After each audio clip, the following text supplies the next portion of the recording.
Vamos lá, galera. Então, 7h40 já, 10 minutos após o horário marcado. Em respeito a quem está aqui desde o início, vamos iniciar a aula, tá?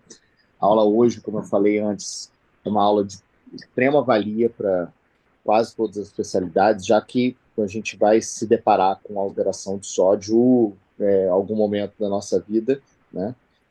Quem faz medicina hospitalar vai ver com uma frequência maior, né? E ela acaba sendo uma intersecção entre algumas outras doenças, alguns tratamentos, né? Como o Mion vai falar, e por vezes até é preciso que a gente tenha um reconhecimento pronto, rápido, com condutas que sejam salvadoras de vida e que exijam um nível maior de atenção em saúde. Então, dada todas essas informações, eu achei muito relevante a gente trazer para a discussão, tá? E o Mion vai ceder o tempo dele aí. Eu queria já agradecer de antemão. As aulas do Mion costumam ser brilhantes e eu tenho certeza que essa não vai ser diferente. Então, obrigado a todos. Deixo a palavra com o Mion e vamos ao que importa. Boa noite, gente. Como o Wilson já apresentou, meu nome é Rodrigo Mion, sou nefrologista, tá? Ele me deu essa ingrata missão de falar de sódio, apesar de ser um assunto que eu gosto bastante.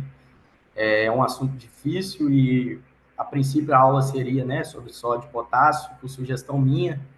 Até peço desculpa aí aos colegas, eu sugeri falar só de sódio e, posteriormente, falar de potássio, porque não tem como falar de tratamento de disnatremia sem falar de fisiologia. E aí, convido vocês a voltar para as aulas de faculdade aí, época da fisiologia, porque é muito importante. Então, para começar, o nome da aula deveria ser esse, né? Distúrbios da água. Todo mundo já está cansado de ouvir que, na verdade, quando a gente fala de alterações de sódio, na verdade, a gente está falando de defeitos ou alterações no metabolismo da água, né? E o sódio, como principal íon extracelular e pelo poder de tonicidade que tem, acaba sofrendo as consequências e gerando as consequências dessa falha de metabolismo. Então, o que são as disnatremias, né?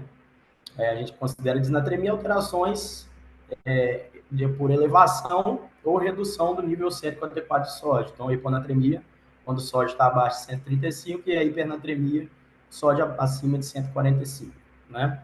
Então, para entender, né, essa relação do sódio com a água, a gente precisa falar da regulação da água corporal total. E é uma coisa conceitualmente simples, né?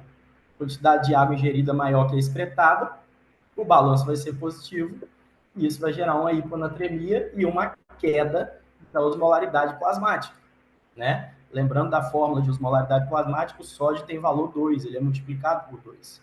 Então, se você tem uma ingesta de água maior que a excreção, seu balanço de água vai ser positivo e você vai gerar hiponatremia.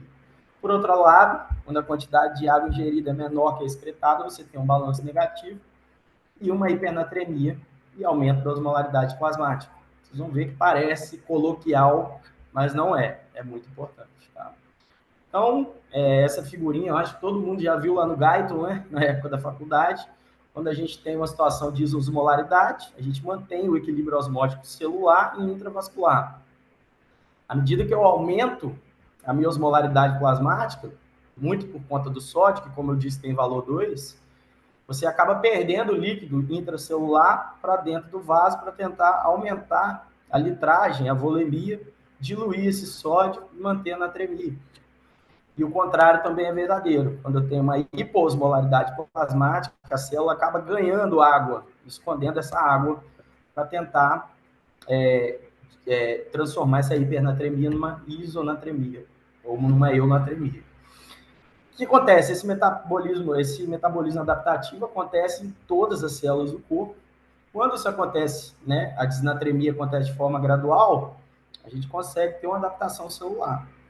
Agora, a alteração rápida leva a edema ou destruição celular, desidratação celular com destruição celular. E aí é que começa o problema, porque, como eu disse, o sódio é o principal íon extracelular do corpo e qualquer célula pode sofrer esse efeito, tá? Então, essa figurinha também parece coloquial, mas não é. Isso é muito importante para a gente chegar no tratamento. Eu tenho que entender a diferença de osmolaridade e osmolaridade efetiva. Tá? Quando eu tenho um meio isosmolar e eu aumento a osmolaridade, a setinha para cima, eu aumento a osmolaridade do meio, quando eu tenho um osmol efetivo, ele não passa pela membrana plasmática, pela membrana citoplasmática. O que passa é a água. Então, o equilíbrio osmótico ocorre pela passagem de água. O osmol não passa. E aí a gente vê aí que aumentou a quantidade de água no lado que estava hiperosmolar para diluir esse osmol. Quais osmóis são esses? O sódio e a glicose. Estou falando de osmóis fisiológicos nossos. Quando o osmol é não efetivo, como por exemplo a ureia, né? Você não passa só o soluto, você passa também o osmol pela membrana citoplasmática.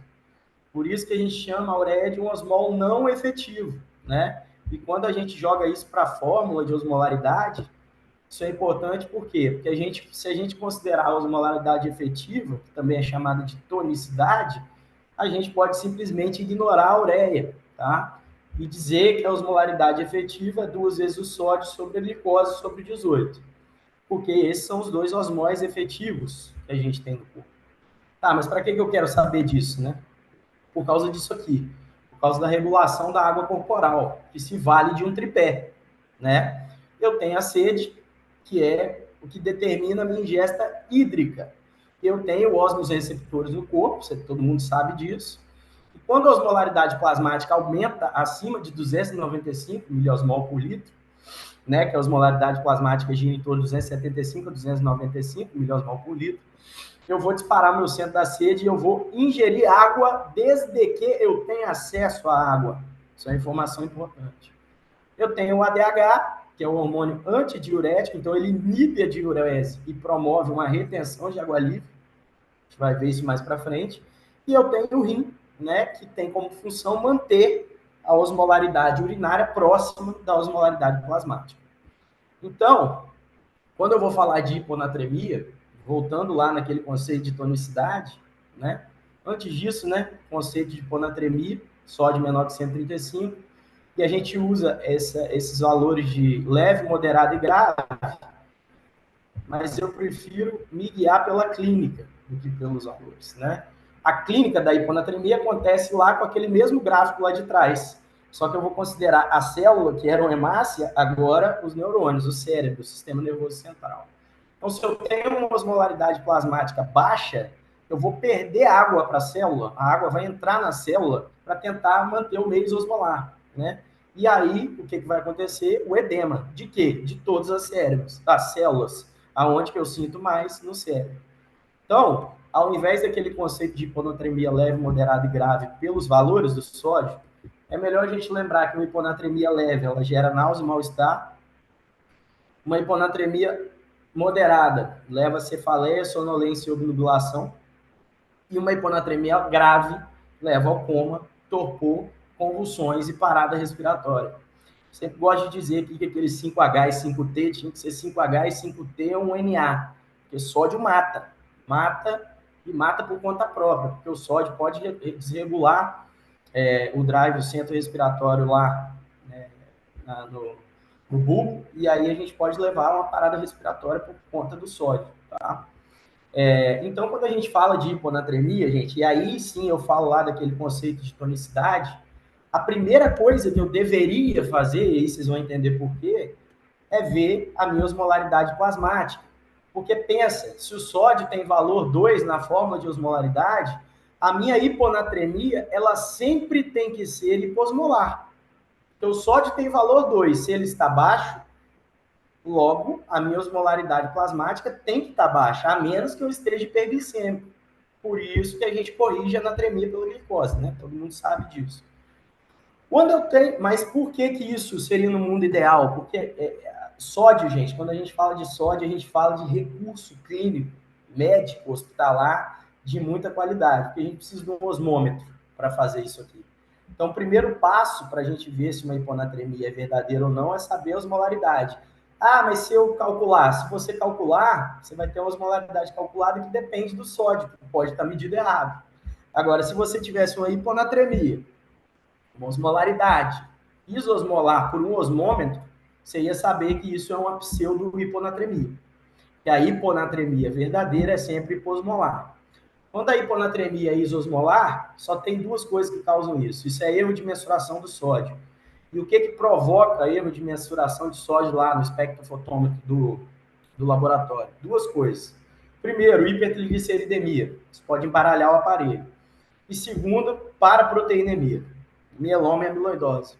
Recordo muito de um caso do hospital lá que o residente veio discutir comigo, que o sódio não melhorava, o paciente com hiponatremia, 125, 124, e nego procurando causa, será que ele está hipervolêmico, isovolêmico, hipovolêmico, mas ninguém viu se ele estava isosmolar, hiperosmolar ou hiposmolar, que é o primeiro passo. Ninguém viu porque não tem osmômetro no hospital. Mas ele tinha um cálcio de 1,55, um cálcio iônico, e no final das contas era o mieloma, embaralhando aquele sódio nunca teve baixo.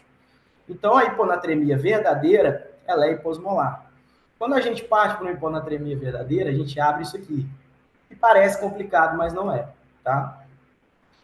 Então, quando a hiponatremia, aqui eu já cheguei aqui para baixo, tá, gente? Hiposmolar, e aí a gente vai avaliar a volemia. E a volemia é exame físico. Se eu tenho uma hiponatremia, eu já sei que é hiposmolar, eu deveria saber, né? Uma hipotensão, uma taquicardia, sinal de desidratação, hipotensão postural, hipoperfusão, enchimento capilar lentificado, o que está acontecendo? Eu estou tendo uma perda de água, mas uma perda maior de sódio. O paciente está hipovolêmico, então tem água na jogada, ele está perdendo água. Mas a perda de sódio é maior. Isso faz a concentração sérica de sódio ser menor. E aí eu preciso dosar o sódio urinário, que é outro problema que a gente tem, né?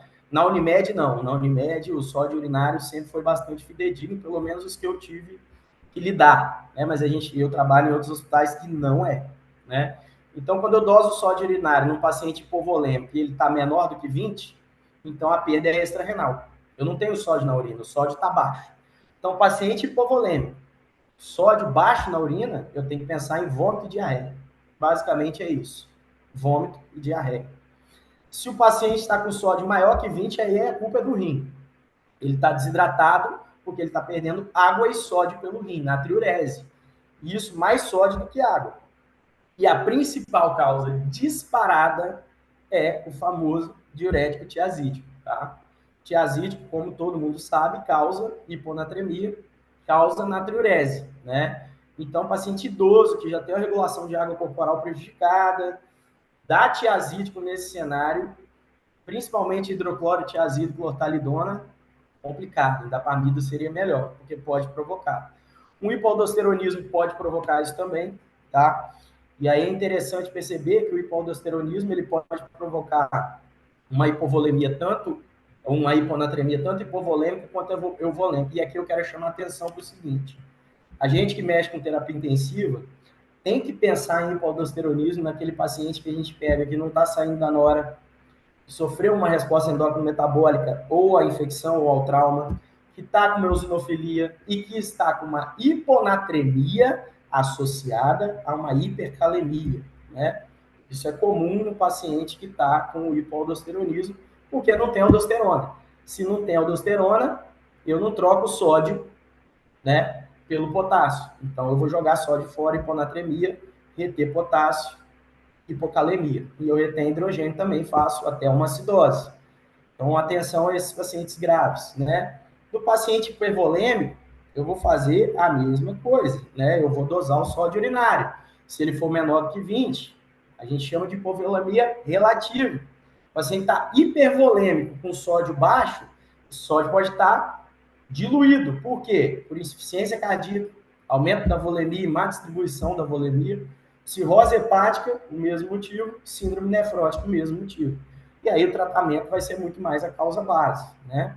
Quando o sódio urinário está maior do que 20, aí eu tenho uma hipervolemia de fato global. E a causa é doença renal, eu não estou jogando água fora, né? Então, sódio menor que 20, disvolemia, perda para o terceiro espaço. Sódio maior do que 20, hipervolemia global. Aí meu rim parou de funcionar e eu estou retendo água, né? E o que é importante frisar novamente? O exame físico. Via hiponatremia, eu vou para o exame físico, né?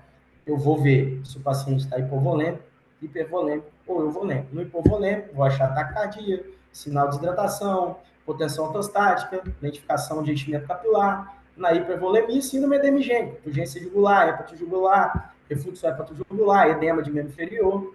E na euvolemia? Aí que a história fica bonita, né? Você tem uma hiponatremia e o paciente está euvolêmico. Isso quer dizer o quê? Que o sódio está mantido e o cara está ganhando é água. E aí a gente tem duas opções para isso acontecer. Se o meu paciente está hiponatrêmico, a minha osmolaridade está baixa, né? A gente falou que a hiponatremia é verdadeira. Então, o que a gente espera do rim é que ele também baixe a osmolaridade, né? Então, a resposta normal a uma hipoosmolaridade plasmática, como eu disse lá atrás, é uma hipoosmolaridade urinária. Por quê? Pô, se eu estou com hipoosmolaridade plasmática, eu vou tentar puxar soluto da urina, puxar sódio da urina e jogar para o sangue. A minha urina vai ficar hiposmolar, mas eu vou tentar compensar a hiposmolaridade do sangue. E quando que isso acontece? Quando eu estou ganhando água porque eu estou botando água para dentro. Quadro clássico, polidipsia primária, um diagnóstico diferencial do paciente com uma hiponatremia hiposmolar. Então, uma hiponatremia hiposmolar euvolêmico. O paciente está hiponatrêmico, euvolêmico, procura doença psiquiátrica. É autista? Tem psicose? Tem transtorno bipolar? Pergunta aos familiares o quanto de água que bebe por dia. Mais de 5 litros de água por dia já é o suficiente para gerar uma hiponatremia euvolêmica. Agora, se eu tenho uma hiponatremia e a minha osmolaridade plasmática está alta, não faz sentido, né? Porque se eu tenho uma hiponatremia e eu estou deixando soluto na urina, é porque alguma coisa está acontecendo, né? Eu estou absorvendo água sabendo que eu estou hiponatrêmico, ou seja, eu vou piorar essa hiponatremia. E isso geralmente acontece na síndrome da secreção inapropriada do hormônio antidiurético, que agora a gente chama de síndrome da diurese inapropriada, né? Então, quando a gente fala do tratamento, que é onde a gente quer chegar, da hiponatremia, e aí, gente, eu falo que aqui, eu costumo dizer que hiponatremia para o nefrologista assusta igual endocardite de válvula ótica com disfunção aguda para o cardiologista. E isso tem que ser para todo mundo, porque sódio mata, e quando a hiponatremia é grave, não interessa nada do que eu falei antes, se ela é hipovolêmica, se ela é hipervolêmica ou se ela é isovolêmica, normovolêmica. Não interessa nada disso. O paciente está em coma, está torporoso, está convulsionando, né? Então, essa hiponatremia, quando ela acontece, geralmente ela é aguda. Ela aconteceu em menos de 48 horas. Então, se uma hiponatremia levou o paciente a coma e convulsão, eu tenho que pensar em hiponatremia aguda. E o que eu tenho que fazer? Tirar ele da convulsão ou do coma. Como? Salina 3% em bolos. O paciente chegou no pronto-socorro, convulsionando, faz parte da minha propedêutica dosar o sódio. Chegou no pronto-socorro em coma, rebaixamento do nível de consciência, faz parte da minha propedêutica dosar o sódio. Sódio está baixo, mas eu vou fazer uma tomografia para ver se não é um AVC. Não interessa. Sódio baixo, associado a sintoma neurológico grave, é igual a salina 3% em bolos. Como? 100 ml de salina 3% em 10 minutos. E eu posso repetir isso em até 2 vezes, se necessário, tá? E o que eu quero que aconteça? Que o paciente saia do coma ou saia do status convulsivo. É para isso que eu faço a salina. Porque o objetivo, né, é cessar a convulsão ou um aumento de sódio plasmático em 4 a 6 milimol por litro, tá? Isso de forma aguda. Ah, mas e desmineralização contínua? Não vai acontecer. Com esse grau de salina e com esse grau, né, de gravidade, eu não me preocupo com isso porque não vai acontecer. Eu fazendo até 300 ml de solução salina, eu vou aumentar mais ou menos o meu sódio em 6, no máximo 8 milimol por litro. Isso não vai acontecer, tá? Milimol ou MEC, né, por litro, mesma coisa. E aqui a ajudinha de sempre, né, que é importante. Como é que faz a salina 3%, né? Eu boto 890 ml de soro fisiológica 0,9 mais 110 ml, né, 11 ampolas de NaCl a 20%, que vai dar um sódio com uma concentração de 513 mEq de sódio em 1 litro. Isso talvez seja o slide mais importante da hiponatremia, que é isso aqui que evita eu perder paciente no pronto-socorro, tá? Outra coisa e outra dica, não existe manejar sódio, igual eu já vi muito TI por aí, só vendo o sódio da rotina. Se eu tenho um paciente hiponatrêmico e eu estou manejando esse paciente, eu tenho que pedir no mínimo 4 dosagens de sódio por dia, no mínimo. Se eu estiver tratando uma hiponatremia grave igual essa aí, meu amigo, é sódio de horário praticamente, ok? Passando para frente, a gente tem, aqui eu falei da hiponatremia grave, que a gente não vai usar em consideração aquilo que eu falei de hipovolêmica, normovolêmica e hipervolêmica. Agora, e quando a hiponatremia é moderada, leve e crônica? Aí, meu amigo, aí é onde entra a gente, né? A medicina no seu estado da arte, é a hora de fazer ciência. Não tem como eu tratar uma hiponatremia sem fazer ciência, é impossível.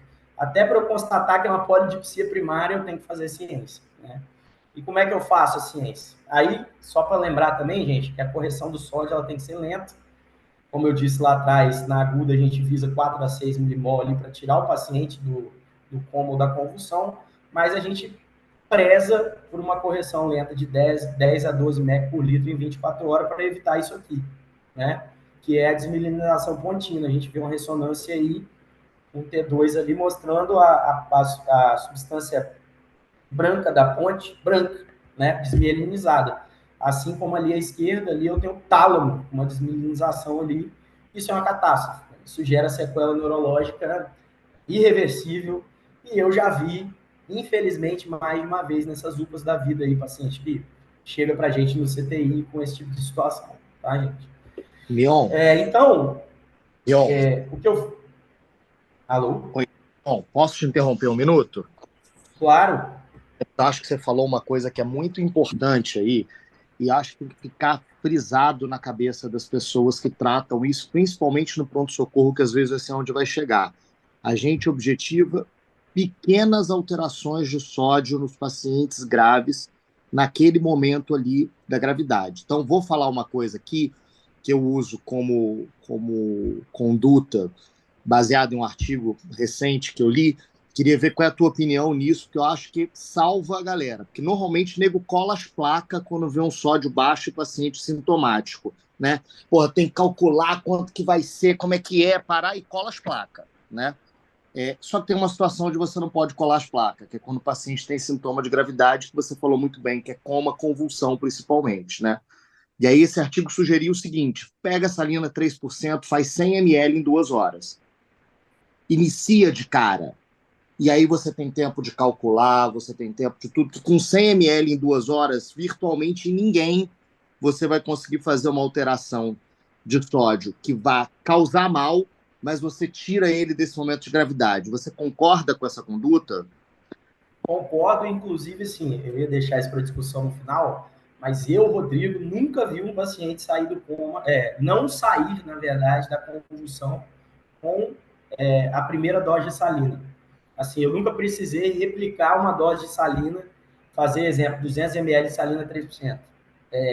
Uma dose, geralmente, é o suficiente para tirar o paciente da convulsão. E aí, Wilson, o único adendo que eu faço é o seguinte: se o paciente chega convulsionando, eu acho que não dá para fazer em 2 horas. Eu acho que a gente tem que fazer um pouco mais rápido. Talvez não 10 minutos, mas 30, 40 minutos aí, porque se o paciente entrar no status epilético, ele vai ter lesão neuronal, né? Agora, se for um paciente que está em coma, torpor, a gente pode ser mais paulatino, dar de uma maneira mais parcimoniosa e tentar ver qual é a resposta para a gente ir fosforilando e pensando o que a gente vai fazer posteriormente. E você acabou de destruir uma frase que eu sempre falei, inclusive para os alunos, que mielinose pontina é coisa daquelas que eu nunca vi, nem conheço ninguém que vi.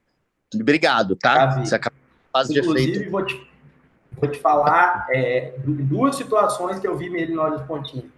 Uma, num paciente da UPA, que chegou com sódio de 120, e era uma senhora em uso de hidroclorotiazida, hipovolêmica, provavelmente era hipovolemia, e o sódio de início era 120, ela chegou no hospital com sódio de 158.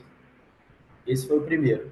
E o segundo foi na residência médica, uma CIAD maltratada. Uma CIAD que foi tratada com salina 3%, e aí deu ruim também. Mas vamos lá, vou continuar aqui. Então aqui eu destrinchei o algoritmo para falar do tratamento de cada causa, tá? Porque, assim, quando a gente fala do tratamento do moderado a leve, a gente tem tempo, né, Wilson? É isso que você falou aí, eu não preciso sair correndo. E, às vezes, o tratamento não é fazer a droga Madias, ninguém faz isso mais, sabe, de calculado. A droguê, ver quanto que vai fazer de solução de reposição, que a gente precisa tratar a causa base. Então, se eu tenho a hipervolemia lá, aquele sódio, no paciente com síndrome edemigênica, eu só vou pensar ou em cirrose ou síndrome nefrótica ou em insuficiência renal. Então, é simples fazer esse diagnóstico.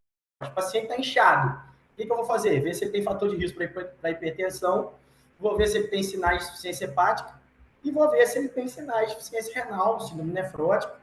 Quando eu tenho IC, cirrose e síndrome nefrótica, eu vou fazer restrição hídrica, diurético de alça, que o problema é excesso de água, e a terapia específica. IC, vou tratar IC, está em padrão C, vou fazer inotrófico, está em perfil B, vou chuchar lasix para dentro, né? O cardiologista gosta disso, eu também. A cardiorrenal, o cardiologista sempre tem razão. E a cirrose, eu vou tratar a cirrose também com diurético, né? Vou ver se vai precisar de fazer esvaziamento de serosa, tudo mais. E na síndrome nefrótica, aí é o mundo, né? Aí me chama. Aí é biópsia renal e tratar de acordo com a causa. E DRC e IRA é a restrição hídrica, diurético se o paciente for respondedor, e suporte renal artificial se o paciente não for respondedor, né? Se for uma IRA, uma DRC ou ligúrica. Queria fazer um adendo aqui, nada a ver com a aula, mas importante. A gente parou de usar o termo terapia de substituição renal para diálise, tá? Porque a diálise não substitui o rim, nem pelo clearance e nem pela função neuroendócrina do rim. Então, agora o termo correto é SRA, suporte renal artificial. A hiponatremia, quando ela é moderada e leve, e aí eu tenho a euvolemia, aí o negócio fica mais interessante, né? Peraí, gente, eu pulei o slide aqui, eu acho. Não, tá certo. Quando a euvolemia, o negócio fica mais interessante, né? Porque aí é que eu entro na fosforilação mesmo.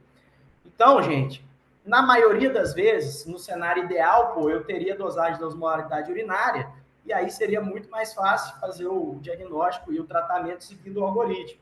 Mas eu não tenho osmômetro na cidade de Cachoeira da Primeirinha. Aliás, eu não tenho osmômetro na cidade de Vitória, tá? A gente tinha um osmômetro lá no HC, onde eu fiz residência, na UFMG, e no Hospital Maior a gente tem. O osmômetro é um aparelho caro e que se presta a pouca coisa, a verdade é essa, mas é um aparelho importante nesse caso. Então, quando eu tenho a polidipsia primária, eu tenho que pensar, quanto que eu vou pensar? No paciente autista. Autista, principalmente. Tive um caso de um colega intensivista, que o filho fez uma hiponatremia por polidipsia primária, convulsionou e, no final das contas, era polidipsia. Paciente psiquiátrico, psicose, lembrar do usuário de lítio, mas aí não pela polidipsia, mas pelo efeito, né, de antidiurese. E lembrar que a restrição hídrica normaliza rapidamente a anatremia. Ai, meu Deus, mas e a mielinólise? Vários estudos mostram que quando a causa do distúrbio de sódio é polidipsia primária, eu posso refazer restrição hídrica e normalizar o sódio relativamente rápido, que aí realmente, Wilson, aí não existe mielinólise contínua, tá? Na CIAD, né? Eu vou falar um pouquinho mais especificamente dela. E na deficiência de glicocorticoide, eu vou repor o hormônio. Por que o glicocorticoide causa hiponatremia? Porque o glicocorticoide tem ação mineralocorticoide também. Então, se eu tenho ação de aldosterona e eu não estou exercendo essa ação de aldosterona, o que vai acontecer é que eu vou jogar sódio fora e reter potássio. E aí lembra lá da insuficiência adrenal, né? Do hipoaldosteronismo, que é uma hiponatremia associada à hipercalemia e acidose. É uma dica, tá? E o hipotireoidismo eu vou repor a levotiroxina, obviamente. Então, percebe que o que eu tentei fazer destrinchar aqui são as causas de euvolemia e o tratamento específico de cada um. Quando eu falo da síndrome da antidiurese inapropriada, eu tenho critérios, que também eu quase nunca consigo aplicar, porque eu não vou ter... Aqui eu consigo usar a osmolaridade sérica medida. Se eu meço lá uma osmolaridade, o paciente está hiponatrêmico, hipoosmolar, ok. E ele está euvolêmico. Eu tenho que pensar em SIAD. Então, hiponatremia, fiz lá 2 vezes o sódio, glicose sobre 6. Deu menos que 280 e o paciente está euvolêmico, não está edemaciado, nem está desidratado, pensa em SIAD. Sódio urinário alto, maior do que 30, pensa em SIAD, porque eu estou absorvendo. SIAD é o quê? Eu tenho muito ADH, muito ADH. E o ADH, ele abre canal de aquaporina no tubo distal. né? Eu esqueci de botar uma figurinha aqui, mas ele abre canal de aquaporina no tubo distal. Então, ele tira a água da urina e bota para o sangue. E hiponatremia. E a urina fica como? Fica com osmolaridade inapropriadamente alta, né? O sódio sobra na urina, fica alto. E como é que a gente faz diagnóstico de SIAD na prática? Nossa, sem osmômetro. Eu vou fazer o cálculo da osmolaridade, ver que está abaixo de 280. No paciente hiponatrêmico euvolêmico. Peço o sódio urinário, vai estar alto. E o ácido úrico ajuda demais. Pouca coisa faz ácido úrico baixo, tá? Na prática clínica. Desnutrição, uma delas, mas assim, um paciente normonutrido, com ácido úrico abaixo de 4, hiponatremia euvolêmica, tem que lembrar de SIAD. E as causas, tá? Qualquer alteração do sistema nervoso central, até AVC isquêmico pode dar. Tumores neuroendócrinos, carcinoma de pequenas células de pulmão é clássico. Paciente com tabagista, emagrecido, hiponatrêmico. Lembrar de SIAD induzido por secreção de SIAD lá no tumor de pequenas células. E a causa mais clássica que a gente tem é a medicamentosa. E aí eu chamo a atenção para carbamazepina e antidepressivo tricíclico, tá? Mitriptilina, e também os inibidores seletivos da recaptação de serotonina. Quadro clássico, paciente bipolar ou depressivo, ansioso, faz uso de estalopram, faz uso de sertralina, chega no pronto-socorro hiponatrêmico, tem que lembrar de SIAD induzida por droga. Cirurgia, principal causa de hiponatremia no pós-operatório imediato, SIAD, traumático, tá? Geralmente restrição hídrica, o paciente vai melhorar. Quer não deixar aqui. DPOC pode dar também, tá? E infecção pelo HIV. O MDMA, gente, uma coisa que eu já vi também. MDMA, para quem não sabe, é o êxtase, tá? Droga comum aí na festa da molecada aí. Já vi paciente fazendo hiponatremia grave, chegar no pronto-socorro convulsionando por êxtase. E o tratamento? O tratamento é um pouco diferente aqui. Se eu estou absorvendo toda a água que eu ingiro na urina, eu tenho que fazer restrição hídrica. Eu não posso dar água para o paciente, porque senão ele vai reabsorver essa água no rim e essa água vai diluir o sódio. E é restrição hídrica, gente, de 500 ml por dia, 800 ml por dia. O cara vai desidratar? Não vai desidratar, porque ele tem tanta DH que até a própria água da respiração celular ele vai absorver lá. Eu posso dar, isso parece simples, mas não é. Imagina um paciente CTI, pós-operatório de neurocirurgia, você precisando fazer restrição hídrica. E aí, como é que faz? O paciente está recebendo lá dieta, está recebendo lá o sorim para manter o acesso, né? É difícil. A gente pode pedir para manipular em Cachoeiro, gente, só tem uma farmácia de manipulação que consegue fazer isso bem. Eu não vou fazer jabá aqui, mas depois vocês me perguntam. Tablete de sal, tá? 9 gramas de sal. Isso aí para o paciente ambulatorial que tem SIAD já mantido. Posso fazer doença que dá muito SIAD mantido, tumor de pulmão. O paciente, às vezes, tem que tomar tablete de sal em casa. Diurético de alça, para quê? Pô, eu vou dar diurético para o paciente? Sim, porque o diurético de alça, ele inibe a concentração da medular renal. Então, eu vou absorver menos água pela ação da DH. Porque o ADH, ele abre canal de aquaporina, mas ele depende do interstício renal hiperosmolar. Se eu dou diurético, eu inibo isso. E eu posso dar ureia, que é um diurético osmótico. Eu boto, lembra, um osmol não efetivo que vai passar pela membrana e vai cair na minha urina e vai puxar água junto. Só que a ureia é impalatável. Ninguém aguenta tomar ureia sozinha, porque a ureia é impalatável. Então tem essa formulação aqui que foi proposta por um nefrologista lá de Bruxelas, que é o shampoo de Bruxelas, que eu misturo a ureia com bicarbonato, ácido cítrico e sucrose, que é um açúcar. Isso fica mais palatável e eu posso dar para o paciente aí, tá? 10 ml, 20 ml, 2 vezes ao dia. Falado de hiponatremia, que é o mais difícil, tá, gente? Eu vou passar para a hipernatremia. E no contexto da hipernatremia, eu tenho um sódio maior que 145. Não tem uma classificação de gravidade conforme o valor, tá? E a hipernatremia, né, ela é mais fácil, porque ela é sempre hiperosmolar. Pô, se eu tenho um sódio baixo, né, porque lembra lá da hiponatremia, se eu tiver uma hiponatremia isosmolar, eu tenho que pensar em alguma coisa atrapalhando o sódio ser medido, glicerídeo, paraproteinemia. Se eu tenho uma hiponatremia hiperosmolar, eu tenho que pensar que tem algum outro osmol sendo acrescentado ali. Exemplo, o paciente está tomando manitol, ou alguma outra medicação osmótica. E se eu tenho a hiponatremia hipoosmolar, aí ela é a verdadeira, aí eu vou lá para aquele algoritmo de hipervolêmico, euvolêmico e hipovolêmico.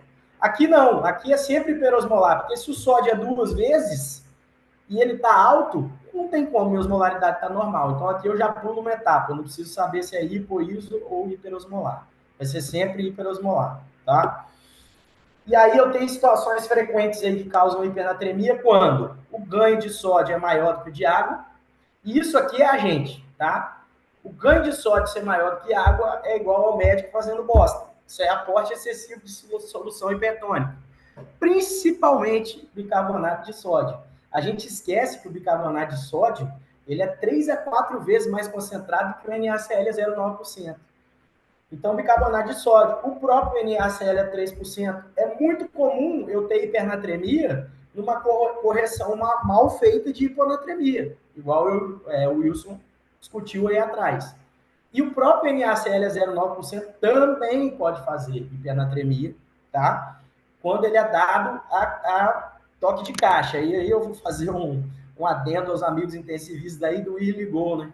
Lá em 2000, 30 ml por quilo na sepsis, reduziu mortalidade. Um estudo que ninguém nunca conseguiu replicar, mas até meados de 2009 a gente entrava no UTI e via aqueles pacientes sépticos, igual uma caixa d'água e com sódio de 150, de tanto NaCl que a gente dava para eles, né? Graças a Deus, e ao Estudo START, e ao Andrômeda, e ao US Point of Care, a gente não faz mais isso, né? Então, menos iatrogenia em relação a isso. O ganho de água menor que a eliminação corporal, né? Eu estou ganhando mais água do que eu estou eliminando. Desculpa, eu estou ganhando menos água do que eu estou eliminando. Então, vai faltar água, vai sobrar sódio. Isso acontece em falta de acesso à água ou impossibilidade de acesso à água. E aqui eu fiz um asterisco no AVC, porque eu trabalho no hospital que é referência em AVC, e quando eles me chamam na unidade de AVC, que tem um paciente hipernatrêmico, que não é incomum, eu sempre falo. Às vezes eu não precisa nem lá ver. Olha, dá água, que isso aí é porque o paciente não tá. Às vezes a gente esquece de hidratar um paciente que deixou de ter acesso à água. Até outro dia o cara aí tinha sede e bebia água. Agora ele está acamado, né? A mesma coisa acontece com paciente enclausurado, refém, né? Paciente, né, que está preso e não tem acesso à água sempre quando quer. E outra situação é a perda de água maior do que a ingesta. Eu estou perdendo mais. O que provoca isso? Perda por via urinária, que aí pode ser até diurética, iatrogenia também, trato gastrointestinal e sudorese excessiva. Lembrar que o paciente diabético, né, ele faz muita perda de água pelo efeito osmótico, pela diurese osmótica que a diabetes provoca. Então, pode gerar uma hipernatremia também no paciente diabético. E lembrar de corrigir o sódio pela glicose, tá?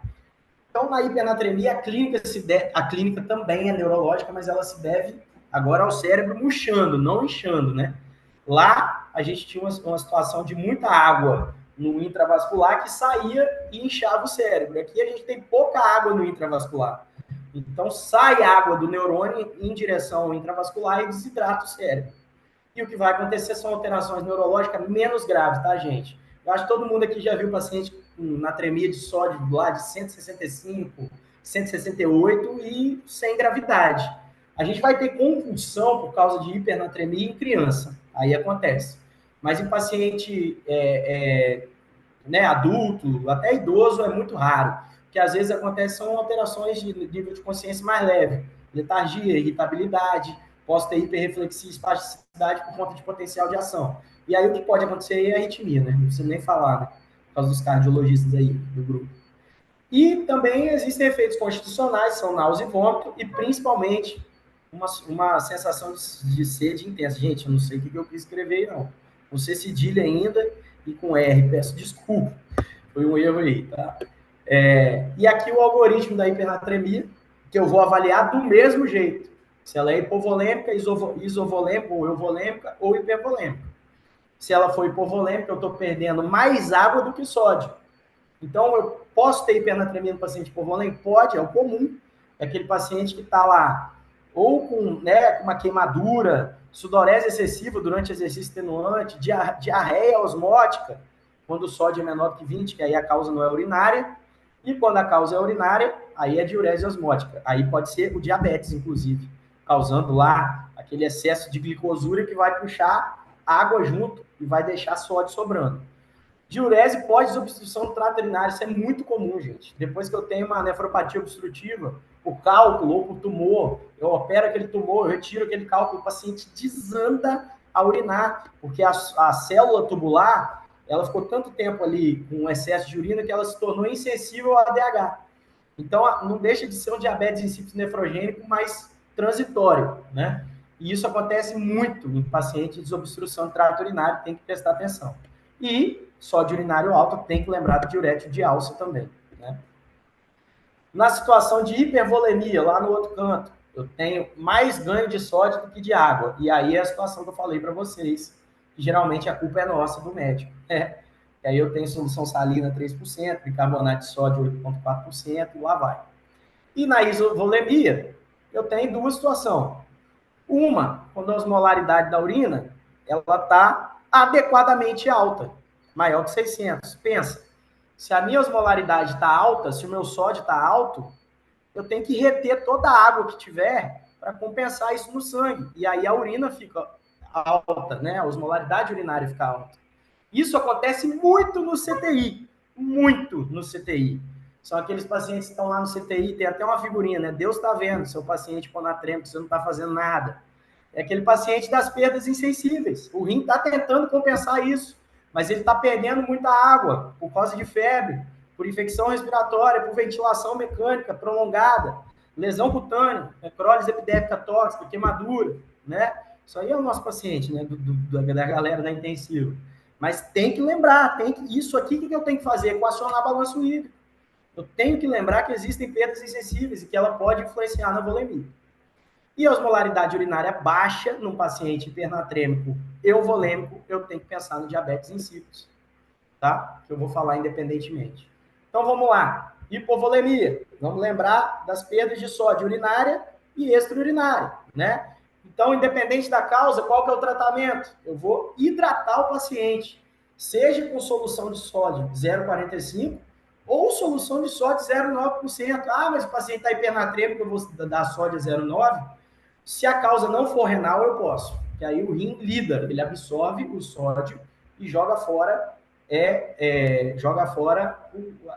reabsorve a água e joga fora o sódio. Mas o ideal é usar água livre, tá? Até mais que a hidratação com soro fisiológico. O paciente está hipovolêmico, está com sódio alto, eu posso hidratar com soluções com pouco sódio. Glicosado não é o ideal, né? Porque não para no intravascular muito tempo, mas só de 0,45% e água livre, água pela sonda. Ou aquele paciente que não está sondado, estimular a ingesta hídrica, 3,5, tá? Para a gente diluir esse sódio.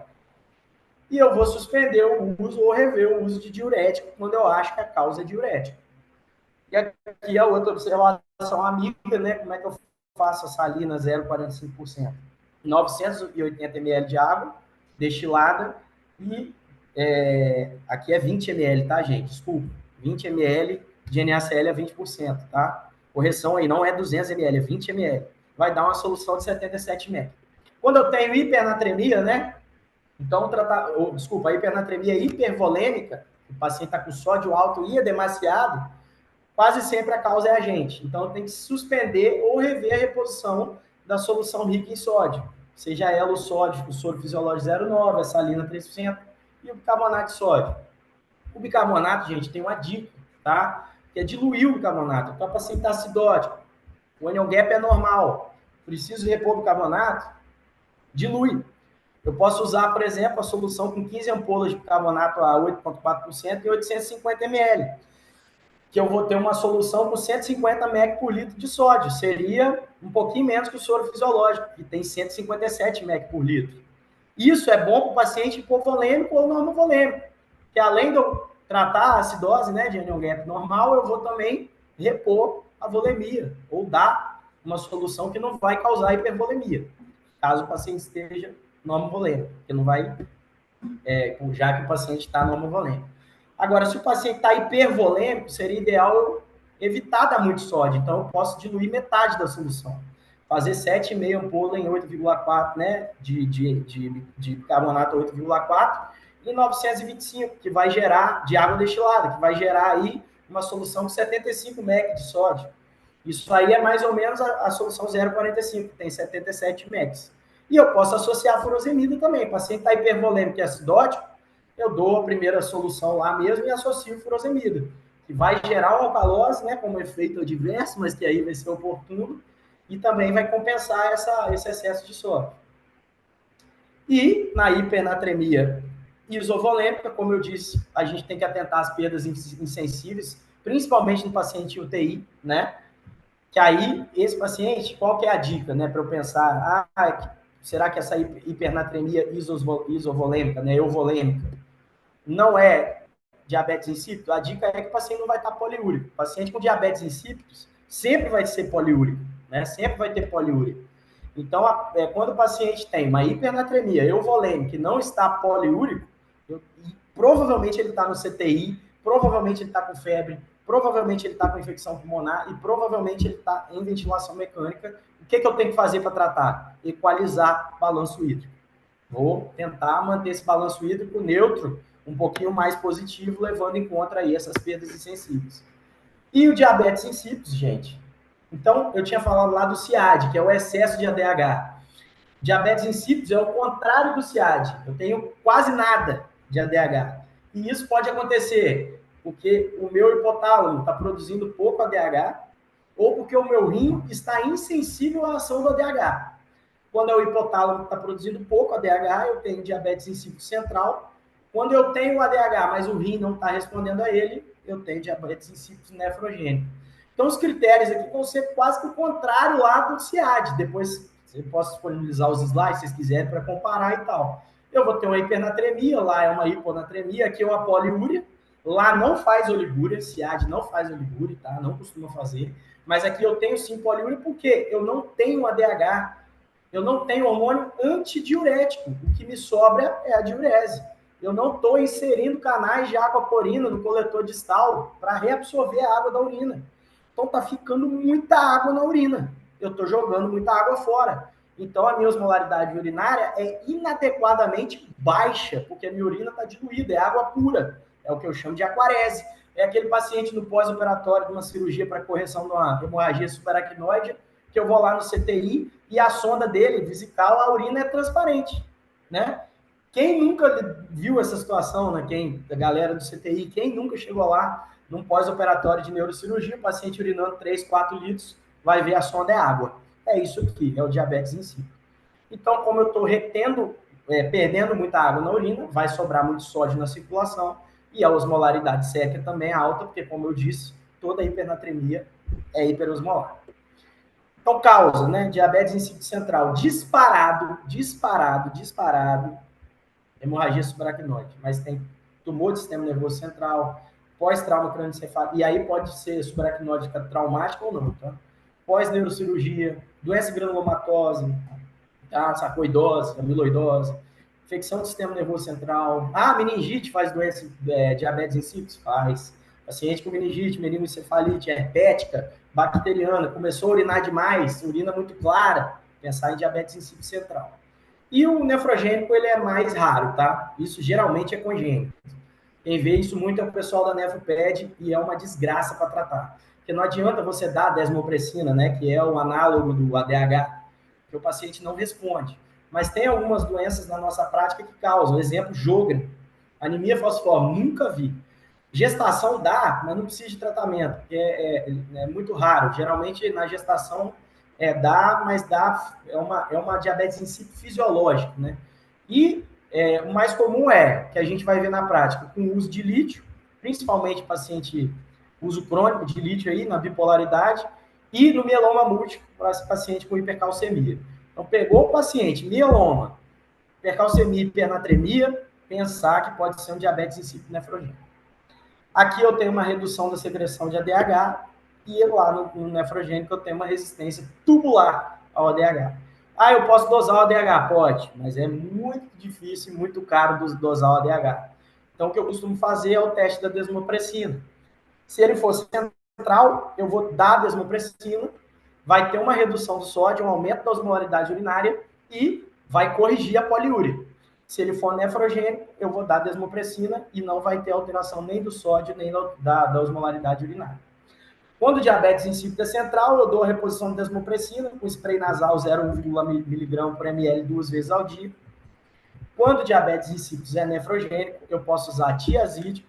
Parece estranho, né? O paciente está urinando pra caramba e eu vou dar diurético? Vou por quê? Porque eu vou botar sódio nessa urina. E aí, quando passar lá na mácula densa, eu vou ativar o sistema renina-angiotensina e vou tentar reter um pouco mais de água. E o ADH vai fazer mais efeito. E agora, mais recentemente, existe um ADH que não é a desmopressina e nem a vasopressina, que é uma formulação exógena, é uma molécula exógena no organismo, né? Ela é quimérica. E lá fora já está tendo para tratar diabetes insípido nefrogênico. Mas não é a nossa realidade. O que fica aqui, eu acho que mais a nossa prática hospitalar é o diabetes insípido central. Lembrar das afecções do sistema nervoso central. Lembrar que poliúria, afecção do sistema nervoso central e hipernatremia pode ser o diabetes insípido central. Da mesma forma, afecções do sistema nervoso central com hiponatremia, sem poliúria, lembrar da síndrome da secreção inapropriada de hormônio antidiurético. Então, gente, aqui acabou realmente. Eu sei que é uma aula maçante, eu acho que não tem como falar de sódio sem ser maçante. Já vi inúmeras aulas de sódio na minha vida, todas dão um nó na cabeça. Eu posso disponibilizar o slide, sugiro revisar. Na New England tem um artigo, se escrever estudo do sódio na New England, tem um artigo genial, acho que de 2018. Vocês veem aqui que eu não falei de calcular água corporal total, não falei de adrogmadias, porque a gente não usa, realmente. A gente trata o sódio de acordo com a etiologia, e para chegar na etiologia não tem jeito, a gente precisa entender a fisiologia e praticar isso aí. Tá bom, gente? Quero agradecer aí, obrigado, Wilson, obrigado, moral. Espero que não tenha sido tão maçante e espero que tenha dado para absorver pelo menos uns 20%. Cara, como eu falei no início, suas aulas sempre são sensacionais, né? Acho que foi preciso, acho que tem algumas coisas que a gente tem que pôr em perspectiva, né? Alteração de sódio é marcador de gravidade, né? Então, ao contrário de potássio, que a gente vê em situações mais tranquilas no hospital, que você for ali, você vê com frequência, o sódio você vê com menos frequência a alteração dele, principalmente hiponatremia é marcador de gravidade em paciente hospitalar e de aumento de mortalidade. Tá? Então, se eu não me engano, a estatística é de que aumenta em 8 vezes a mortalidade do paciente que não tem hiponatremia. Tá? Então, daí a importância dessa aula, você ter esse olhar. Se eu estou tendo um paciente que tem um sódio baixo, deixa eu olhar ele com um pouquinho mais de cuidado, deixa eu olhar ele com um pouquinho de mais calma, porque aí tem. Então, assim, se você for pegar principalmente nas causas hiperpolêmicas, né? E aí vem muito da prática da cardiologia da insuficiência cardíaca, um paciente que tem insuficiência cardíaca e tem hiponatremia, ele é muito mais grave do que um paciente que não tem, porque os mecanismos de compensação desse paciente estão falhando, ele está te mostrando isso. Então, o estágio de insuficiência cardíaca mais grave, um estágio de cirrose mais grave. Então, olhe esse paciente com carinho. Acho que essa talvez seja a mensagem mais importante da aula, né? Sobre hipernatremia me chamou a atenção uma questão que eu sempre converso com os alunos. Paciente que tem chance de ter hipernatremia importante é o paciente da enfermaria neurológica, né? Esse cara não tem acesso à água. Em uma enfermaria neurológica, onde é frequente esse paciente não ter acesso à água e ter hipernatremia, olha com cuidado se você deve estar trabalhando lá, porque a qualidade desse lugar não é bom. Porque dos mais básicos cuidados que você tem que ter com o paciente, você dá água para ele, né, gente? Então, põe em perspectiva esse tipo de coisa. E assim, Mion, acho que foi fenomenal, cara. Fenomenal, obrigado. E quanto à hipernatremia, nós cardiologistas temos que levantar a mão e assumir a nossa culpa, que a gente adora furosemida e volta e meia a gente perde a mão, e volta e meia é preciso perder a mão mesmo nos pacientes que têm sede descompensada, né? A minha frase clássica é: na cardiorrenal, o cardiologista sempre tem razão. Não discuto. Pois é. Não, e assim, todo cardiologista ou é paranoico, ou deveria ser paranoico, porque um dos marcadores de reinternação precoce e aumento de mortalidade é descongestão inefetiva, né? O paciente ir com edema residual para casa. Então, até outra coisa que volta meio o pessoal da clínica briga com a gente, pô, vocês deram diurético, subiu um pouquinho a creatinina. Tem artigo demonstrando que isso não tem importância nenhuma, isso demonstra que você atingir descongestão efetiva. Então, quando você até entende... porque, né, o que provoca a lesão cardiorrenal não é a hipoperfusão renal, que é o que todo mundo acha, né? É a congestão venosa, né? Exatamente. Exatamente. Por isso que o cara tá lá com insuficiência renal e você chucha diurético e o nego fica assim, pô, tá maluco? Vai falar, não tô maluco, eu preciso diminuir essa pressão intracapsular, né, que tá tendo aí por congestão venosa. Então, assim, a partir do momento que você começa a entender fisiopatologia das coisas, fica muito mais solto para tratar as coisas. Então, assim, dica para os alunos de medicina que estão aí na aula: o bom médico conhece fisiopatologia, conhece fisiologia e fisiopatologia, porque ele não reproduz conhecimentos que ele pensou em alguns lugares, fez cherry picking ao longo da formação dele. Ele entende o que ele está fazendo. Então, estudem fisiopatologia. E ninguém melhor para conversar sobre fisiopatologia do que nefrologista e endocrinologista. Dá até inveja. Pois é. Wilson, obrigado, cara. É um prazer falar de sódio. Eu sei que nem sempre é um prazer ouvir, mas falar é sempre prazeroso. Eu gosto bastante também, cara. Acho sódio um assunto fascinante. Para os meninos da faculdade, eu dou uma boa descomplicada, porque eu acho que eles precisam ter uma visão holística da coisa. Mas aqui a gente pode aprofundar e é gostoso, porque é instigante. E é a clínica médica pura, né, cara? Quem gosta de clínica médica é isso daí, né? Ela é o que a gente gosta, né? A gente é doido, né? Por isso. Mas tem que ter maluco para tudo, né, cara? Não tem maluco para fazer marcenaria de osso. Tem que ter maluco para gostar de clínica médica, pô. É verdade. Verdade. Mas, gente, pelo adiantar da hora, eu vi que não tem nenhuma pergunta no chat, não tem mão levantada. Então, penso que a gente possa encerrar por aqui, né? Doutor? Então, muito obrigado. Doutor Wilson, eu ia pedir para o senhor lembrar a todos a preencher nossa pesquisa de satisfação da aula. Perfeito, perfeito. Tem o link aí no chat, galera. Vamos fazer, como de costume, a avaliação de reatividade da aula, por favor, tá? Acho que não tem nenhuma manifestação aqui. Estou olhando no chat, eu não sei, muitos elogios que são absolutamente merecidos. Agradecer a todos por dispor o tempo aí ao longo da noite de semana numa rotina tão cansativa como a nossa né?